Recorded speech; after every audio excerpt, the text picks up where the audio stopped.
ಬೇಲೂರು ತಾಲೂಕಿನ ಕೋಗೂಡು ಬೊಮ್ಮೇನಹಳ್ಳಿ ಗ್ರಾಮದ ಮುಖ್ಯ ರಸ್ತೆಯಲ್ಲಿ ಇಂದು ಬೆಳಗಿನ ಜಾವವೇ ಕಾಡಾನೆಗಳ ಹಿಂಡು ಪ್ರತ್ಯಕ್ಷಗೊಂಡು ಗಾಂಭೀರ್ಯದಿಂದ ಹೆಜ್ಜೆ ಹಾಕಿದ ಘಟನೆ ನಡೆದಿದೆ.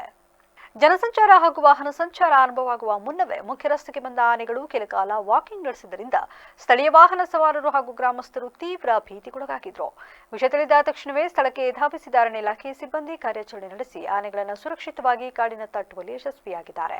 ಘಟನೆ ಕುರಿತು ಕೃಷಿ ಪತ್ತಿನ ಸಹಕಾರ ಸಂಘದ ನಿರ್ದೇಶಕಿ ಲಕ್ಷ್ಮೀ ನಾಗರಾಜ್ ಮಾತನಾಡಿ, ಇತ್ತೀಚಿನ ದಿನಗಳಲ್ಲಿ ನಮ್ಮ ಗ್ರಾಮದಲ್ಲಿ ಕಾಡಾನೆಗಳ ಉಪಟಳ ಮಿತಿ ಮೀರಿದ್ದು ಅಪಾರ ಪ್ರಮಾಣದ ಬೆಳೆ ಹಾನಿಯಾಗಿದೆ. ಪ್ರತಿದಿನ ತೋಟಗಳಿಗೆ ಕೆಲಸಕ್ಕೆ ಹೋಗಲು ರೈತರು ಹಾಗೂ ಕೂಲಿ ಕಾರ್ಮಿಕರು ಭಯಪಡುವ ವಾತಾವರಣ ನಿರ್ಮಾಣವಾಗಿದೆ. ಮೊದಲು ತೋಟಕ್ಕೆ ಬರುತ್ತಿದ್ದವು, ಇವಾಗ ಮನೆ ಮುಂದೆಯೇ ಓಡಾಡುತ್ತಿದ್ದಾವೆ. ಇದೇ ಪರಿಸ್ಥಿತಿ ಮುಂದುವರಿದರೆ ರೈತರು ಜೀವನ ಮಾಡುವುದಕ್ಕೆ ಕಷ್ಟವಾಗುತ್ತದೆ. ಈಗಾಗಲೇ ಕಾಡಾನೆ ಹಾವಳಿಯಿಂದ ಈ ಭಾಗದಲ್ಲಿ ಹಲವಾರು ಜನ ರೈತರು ಮೃತಪಟ್ಟಿದ್ದಾರೆ.